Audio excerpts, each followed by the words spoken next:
vamos a hacer siempre el estado inicial, que es el estado no deformado. El estado delta T, que es el estado que lo deforma la barra. Y en base a esa deformación de la barra voy a tener un estado de equilibrio. Y ese estado de equilibrio es el que me va a producir tensión. El primer estado de delta T no me produce tensión. Entonces, para el caso A, donde los muros están totalmente empotrados, tengo un estado inicial no deformado. Pero imaginariamente, yo voy a suponer que no tengo este apoyo B y lo voy a dejar deformar libremente. Entonces voy a conocer cuánto debería ser la deformación debido a temperatura de este elemento. Pero yo sé que mi estado final tiene que ser aquí en el muro B. Entonces, de alguna forma se está produciendo una fuerza interna que está recuperando toda la deformación porque tiene que estar en su sitio. Entonces, la deformación de la temperatura, tiene que ser igual a la deformación normal de recuperación que tiene mi elemento, que no lo está dejando deformarse. Por eso, delta T igual a delta LB, ¿no?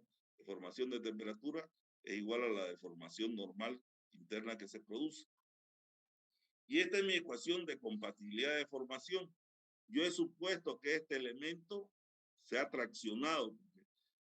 Hasta este punto, la deformación que se produjo no produjo tensión.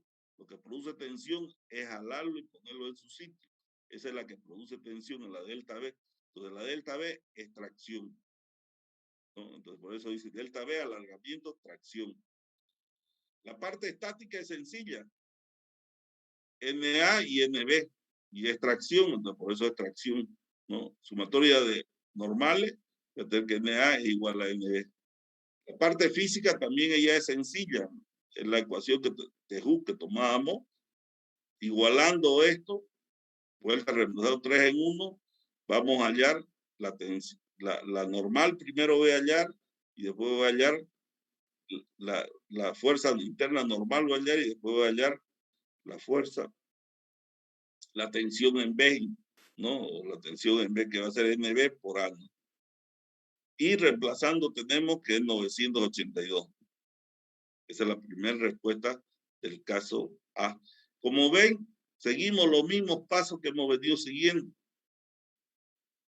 Siempre hay un estado inicial, un estado final tiene que haber. Entonces, aquí hay un estado intermedio que el que hace que se produzca, que es los esfuerzos, que es el estado delta T. Y el que lo impida hace que se produzca esa tensión. Bueno, para el caso B, este elemento se puede contraer un poquito hasta que tope acá. Entonces yo tengo un estado inicial no deformado. Tengo un estado final delta T, que supongo, pero este elemento lo único que puede recuperar es este pedacito de acá, que le estoy aplicando también una fuerza de tracción para recuperarlo. Entonces, la deformación por temperatura va a ser la deformación delta LB normal más la deformación, el espacio que le he dejado para que se pueda deformar libremente. Esa es la ecuación de compatibilidad de formación. También extracción, eso no hay problema. Extracción, no, también extracción. Entonces, y la parte física también es la misma. Lo digo, acá ha cambiado el delta L y ese delta L hace que la tensión va a ser menor en el caso B, ¿no? Entonces, como suponíamos, en el empotramiento perfecto la tensión va a ser 982. Si yo le haya dado un delta, que este muro le haya dado un 0, en vez de 0.5 seguramente que le da uno, le haya dado un valor mayor, puedo darle hasta un valor que esto se me haga 0. esta tensión baje a cero. Puedo hacerlo. Y se va a producir, ¿no? Que esta tensión sea cero, puedo hacerlo. O eso puede ser una pregunta, ¿no? ¿Qué espacio tengo que dejarle para que se vuelva a cero esta tensión? Bueno, pero ese es otro tema. Veamos este otro problema. Vemos una barra rígida, ¿no? Que está soportada por una barra, por un apoyo fijo y dos barras elásticas, una de acero y una de latón. La de acero la vamos a someter a una variación de temperatura de más 30 grados centígrados y la de latón la vamos a someter a una variación de temperatura de menos 30 grados centígrados. Están todos los datos, su área, su coeficiente de dilatación, su módulo de elasticidad y las temperaturas, ¿no? Y nos piden hallar la tensión del latón y hallar la tensión del acero por las variaciones de temperatura que se están produciendo en ambas barras, son distintas. Tengo que hacer una parte geométrica. Siempre tengo que tener mi estado inicial no deformado. Después tengo que tener mi estado delta T. Por eso es que calculo la deformación que se produce debido a la temperatura del acero, alfa cero por delta T a cero por L a cero, se va a producir. Sé que alarga, porque hemos dicho que este es más. Y sé que la otra corta, porque hemos dicho que es menos, ¿no? Entonces acorta. Entonces, estamos diciendo que por delta T el acero va a llegar acá, este verde, si yo lo dejara deformarse libremente. Y si esta barra de latón lo dejara acortarse libremente, va a llegar hasta aquí. Entonces, tengo dos posibilidades de movimiento de la barra. Ninguna de las dos es correcta. Tiene que haber una tercera que equilibre estas dos. Esta situación de equilibrio yo la puedo poner en cualquier parte. En este caso, le he puesto al medio, ¿no? Pero yo puedo ponerla acá arriba, aquí, no. Y aquí es apoyo fijo, por eso es que gira la barra, ¿no? Entonces, la barra acero para llegar a su equilibrio ha tenido que traccionarse. La barra latón para llegar a su equilibrio ha tenido también que traccionarse. Porque hasta este punto no produjo tensión. Lo que hace producir tensión es el buscar el equilibrio. Entonces, esta es la barra que se va a equilibrar. Yo voy a hacer una relación de triángulo entre este triángulo y este triángulo. Este será delta TL menos delta LL y este será delta TA0 más delta TA0. Haciendo por triángulo voy a tener que este no sé cuánto mide, aquí lo tengo, ¿no? Delta L menos delta LL, delta TA0 más delta TA0. Entonces, esto es a 30, como esto va a ser a 75. A 30, como esto a 75. Y bueno, y encuentro una ecuación de compatibilidad de deformación, ¿no? Bueno, he supuesto que esta extracción, entonces mis dos fuercitas de acá tienen que ser tracción. Tomo momento en A, tengo mi ecuación de equilibrio. La parte física es sencillísima porque son barras sencillas y tengo mis ecuaciones físicas. Reemplazamos 3 en 1, ecuación 4, 4 en 2, reemplazamos y vamos a tener N a 0 y N latón, ¿no? Es cuestión de reemplazar nada más. Es bien sencillo. Esto ya es hacer matemática nada más. Y obtenemos la tensión del acero y la tensión del latón. Bueno, y como con eso hemos acabado esta parte de elemento de barra sometido a fuerzas normales. Ahorita vamos a ver, para terminar el capítulo, tensiones y deformaciones en cilindros de pared delgada.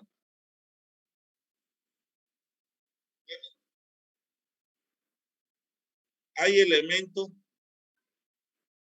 que nosotros podemos, donde se producen tensiones normales en las paredes de los elementos. Por ejemplo, una garrafa de gas, que si yo la someto a presión, en su pared interna se tiene que producir tensiones, y son tensiones normales, ¿no? Entonces, lo que en una pelota de fútbol, si la inflo, o un globo, la que defiende para que el globo o la pelota no se reviente es la pared delgada, que está sometida a tensiones normales por el aire, porque está sometida a presión.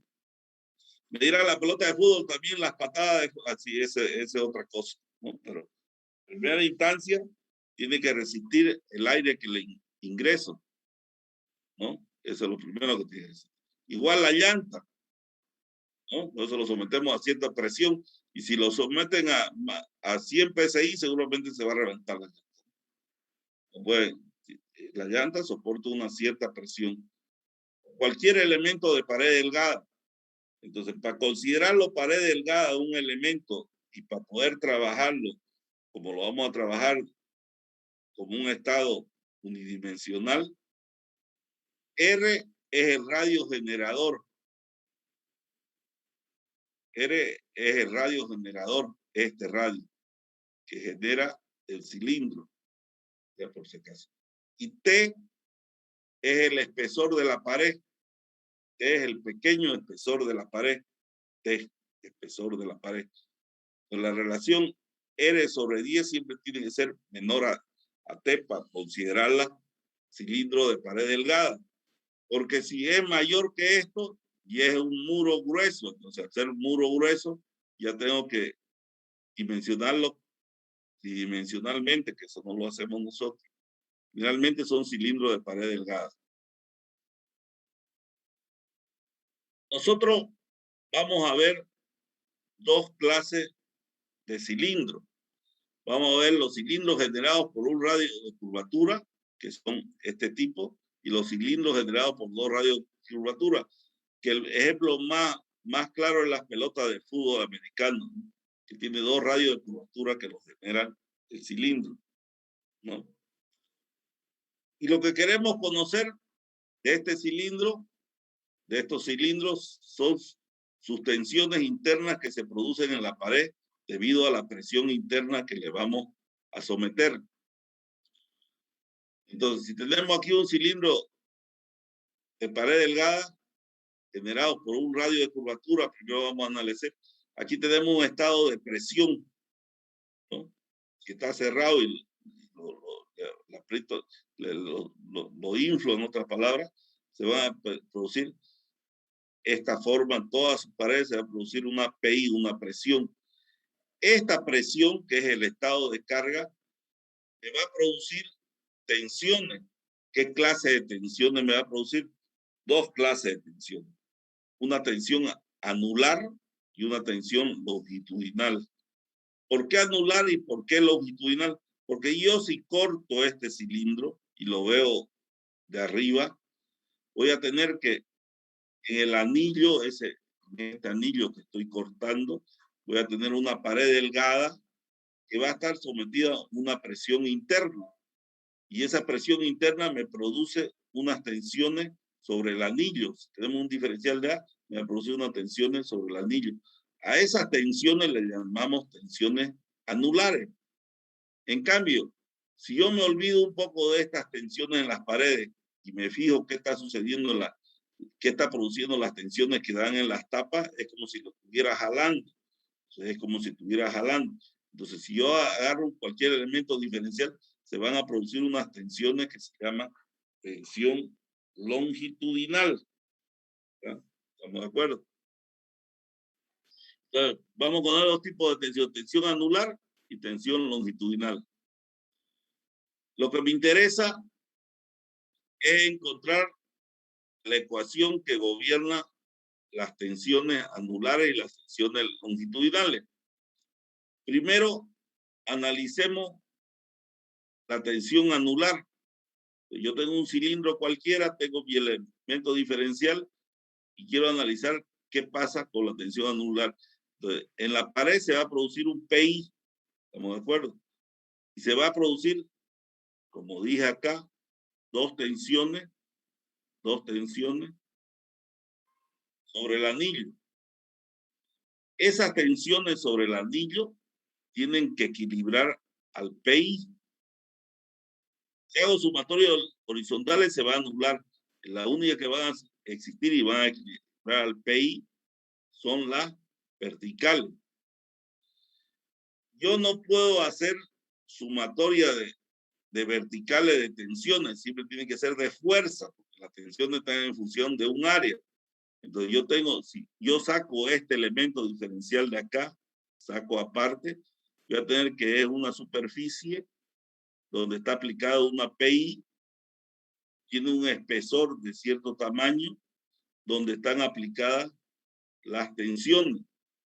La PI, para que sea fuerza, tiene que ser multiplicada por su área. ¿Su área cuál va a ser? Va a ser ds por dx. La tensión, para que sea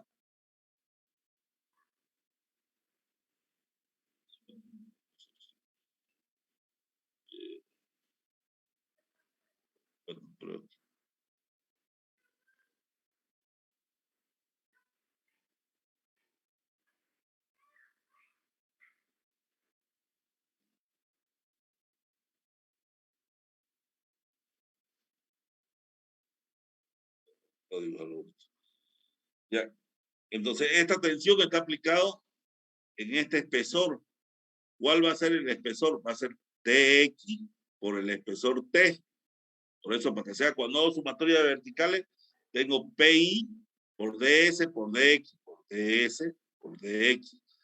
Y sigma, que son 2, 1, 2, por su área. ¿Cuál es su área? El espesor T y la superficie, y la longitud es de X, T por dx.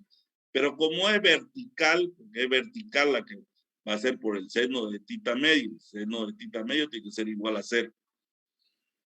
Esta longitud de S que he puesto va a ser AR por d tita. AR por d tita. Si tita es pequeño, el seno de tita medio han estudiado ustedes que es igual a tita medio, o la tangente también es igual a tita medio, ¿no? Si reemplazamos en esta expresión, vamos a tener esta expresión y vamos a llegar a una ecuación que es la ecuación que me gobierna las tensiones anulares. Esta es la ecuación que me va a gobernar las tensiones anulares en el anillo.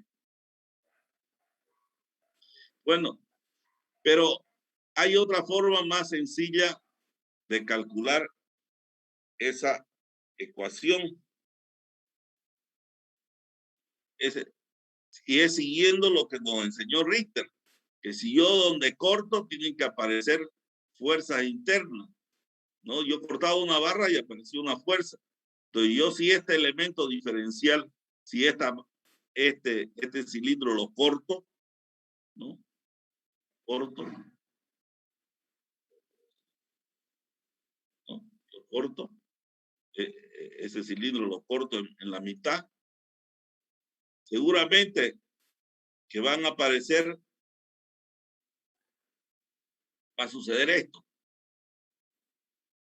Tengo una PI que está aplicado en forma vertical, porque lo vimos aquí en forma vertical, que la horizontal lo trabajaba, y está aplicado en un área.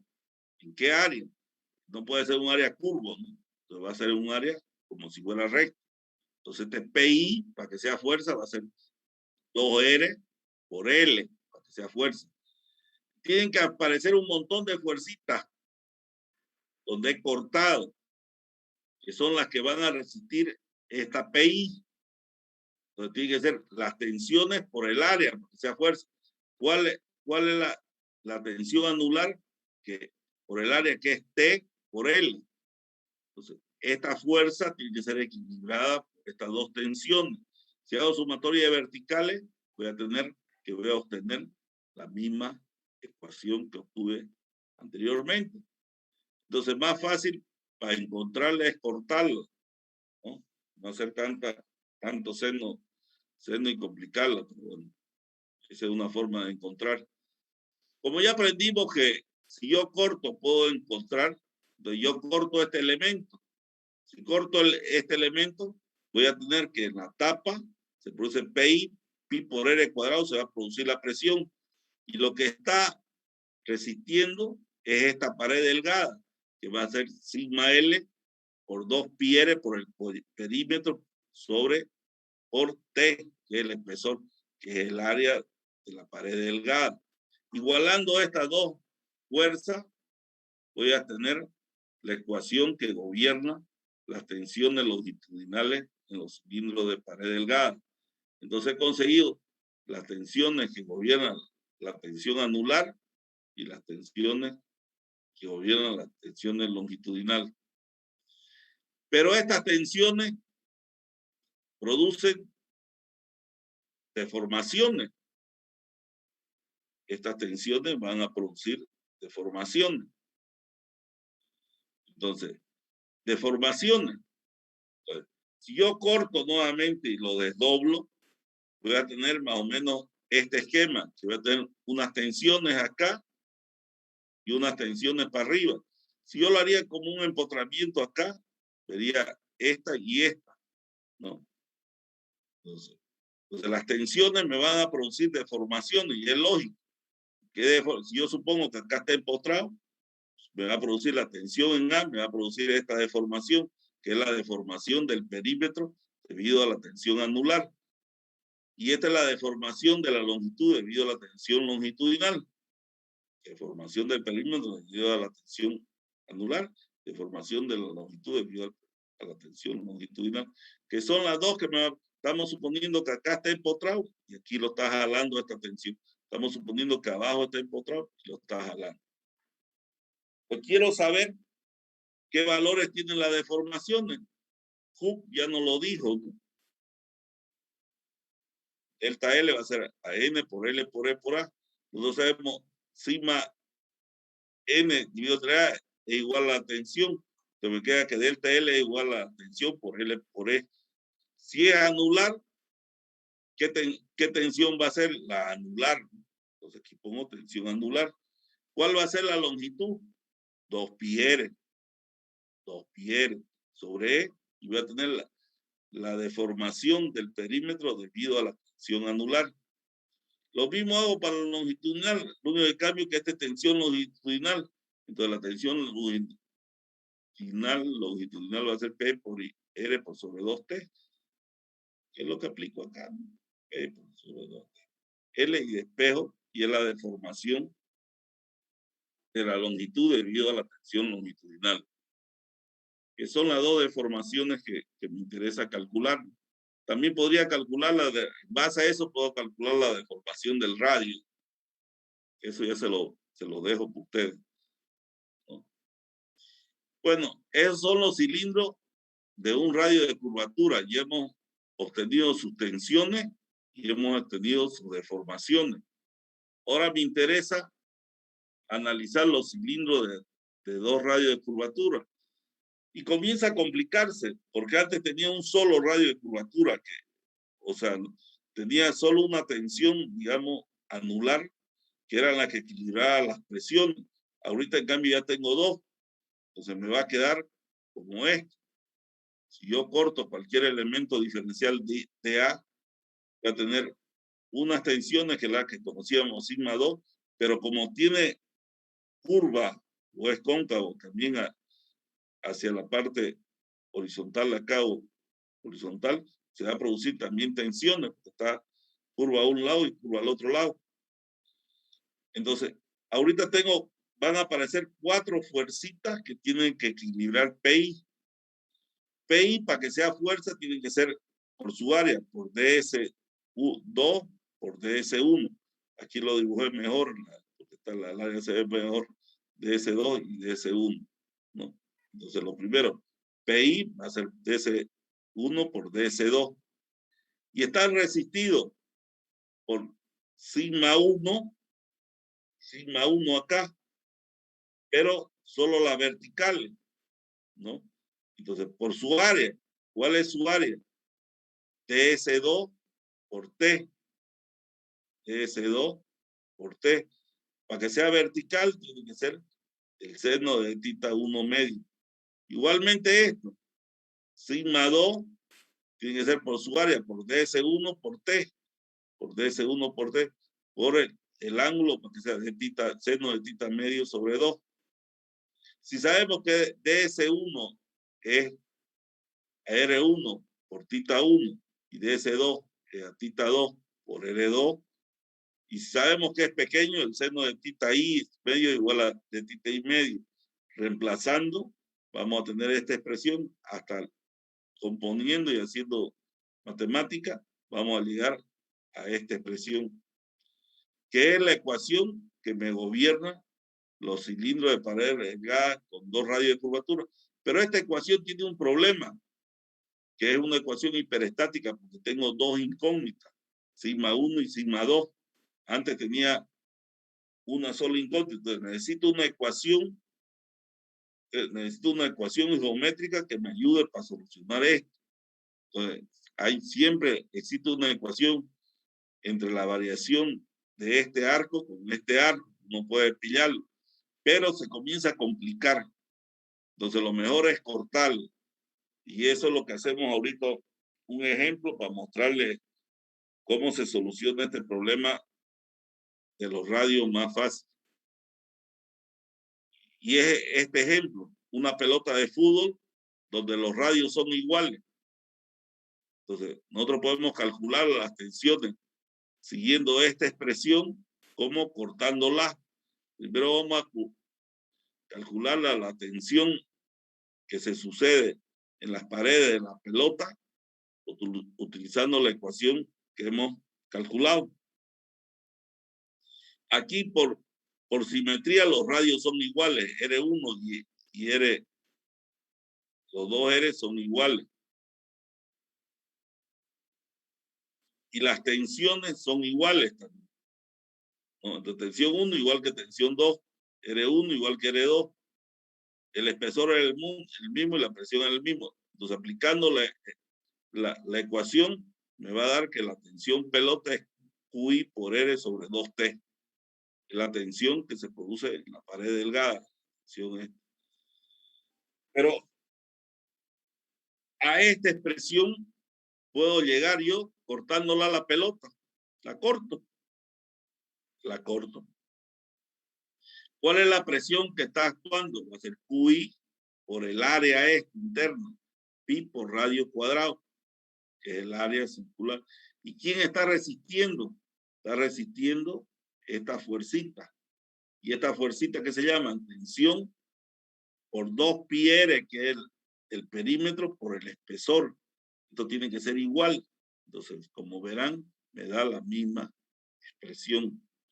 Me da lo mismo cortarlo que ocupar esta expresión. Esta expresión es muy fácil de ocupar cuando los radios, cuando los radios son iguales. Cuando se cambian los radios, ya comienza a complicarse, ¿no? Bueno, y con eso hemos terminado la unidad 3, ¿no? Ya nos queda poco tiempo para el parcial, entonces pónganse, por favor, pónganse las pilas y pónganse ya a estudiar con tiempo. Después no le va a dar tiempo. Dice, la materia es complicada. La materia no es tan complicada. Es más bien sencilla la materia, pero se necesita un poco de saber pensar y que ustedes pongan un poco de esfuerzo, nada más. Si tienen alguna pregunta, alguna consulta, háganla.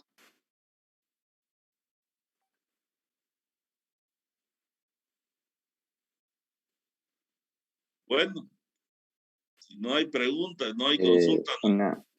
Una consulta. Bueno. Por ejemplo, para este último tema de si, por ejemplo, para el diseño de una garrafa, si tengo ambos valores, ¿no? Tengo la tensión anular y tengo la tensión longitudinal. Para el diseño yo agarro el valor mayor, ¿no? El que sí, sería el más solicitado. Sí, el peor de los casos, ¿no? Sí, el peor de los casos. Listo. Gracias. Siempre, agarrar, siempre uno diseña con el valor más crítico. Siempre. ¿No?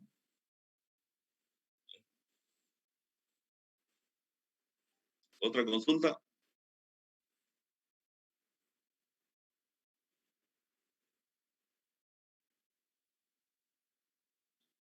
Bueno, si no hay más, nos vemos el día miércoles. Gracias a todos. Hasta luego. Hasta luego. Muchas gracias. Hasta luego.